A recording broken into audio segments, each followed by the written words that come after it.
Hello. We're coming to you today answering the question that many of you have asked regarding how do I contribute to the church in light of all that's happening with the coronavirus. And although there are several options, and the leadership and I are still talking about some of the other options that are available to us, these are two of the options that are agreed and approved upon for you to contribute to the church in light of all this going on. The first is to mail in your contribution. Mail it to the P.O. Box 128, or you can coordinate with the office in order for you to drop off your check. We'd love to see you. Please just give us a call, send us a text, email, letting us know that you're coming to town. We would love to meet you here and accept your contribution. The next is to set up a Venmo account. Now, let me first stop and say that I do not want to belittle anyone. If you are familiar with Venmo, if you are familiar with setting things like this up, then just stop the video now. Know that this is going to be pretty basic stuff, but in case there's one that wants to set this up and needs help with it, I'm giving a step-by-step instruction on how to first set up an account, and then second, how to contribute after that account is set up. So here we go. You first type in venmo.com. It'll take you to this screen. Also, as you will go through here, you will see that there is red instructions as well as red arrows pointing at the things that I'm talking about. So click sign up now. It'll take you to this screen. You'll put in your name, an email address that's associated with the account, a phone number. Now, let me say the phone number must be a cell phone number because they're going to send you a text message with a verification code to basically say if you're a robot or not. And then you put in a password that you're going to use for the account.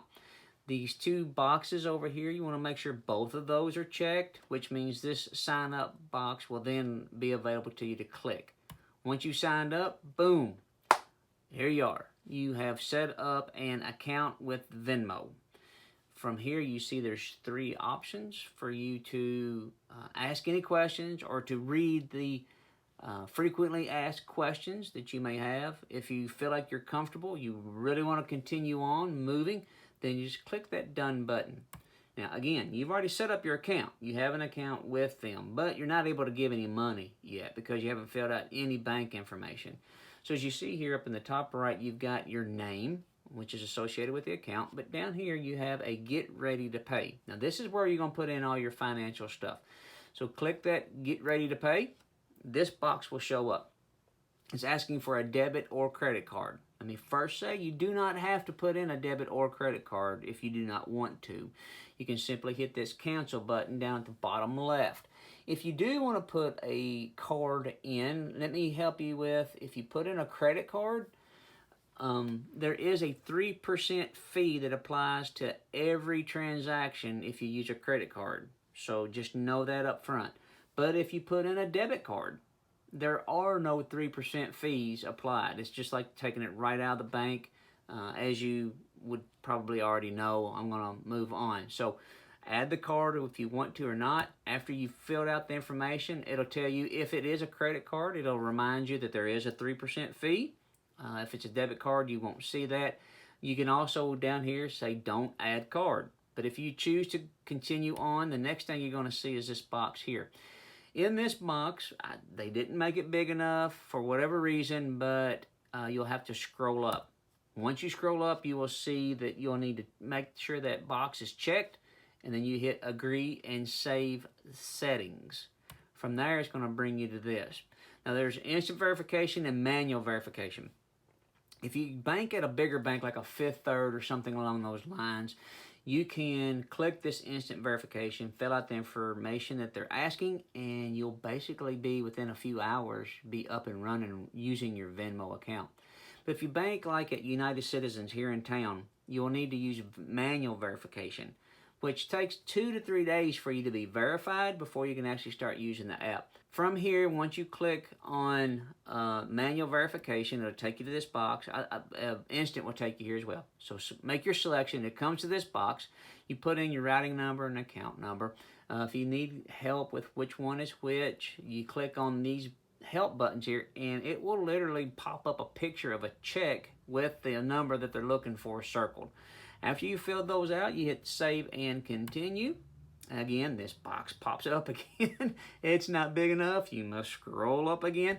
But then you make sure both of those boxes are checked, and then agree and save settings. Congratulations, you have set up a Venmo account. Again, it'll probably take you a couple of days for verification, but basically right now you're ready to contribute with just a touch of a button. So you're saying to yourself, okay, now I've got me a Venmo account, what do I need to do? Let me say that it's recommended. Even on the website, when I was making this video, they said that they were getting away from website traffic. They wanted everything on the app and from smartphones. So go to your iStore, go to the App Store, whatever your device has, and download by typing in Venmo in the search. Download the app to your smartphone. Once the app is downloaded to your phone, you will log in. After you open the app, you'll log in with your username and password that you just put in through the website. Then you're going to search for Campbellsburg Baptist. Now up here in the top left corner, there's the little search box. Just touch that with your finger and it'll take you to this box here, or something close to it. You will type in Campbellsburg Baptist. You'll be putting a dash between Campbellsburg and Baptist because that is the identifier. Once you've typed in Campbellsburg-Baptist, it'll bring us up. If you'll see right over here to the left, we got the logo, Campbellsburg Baptist Church right there. So simply just touch Campbellsburg Baptist with your finger and it'll bring you to this screen here.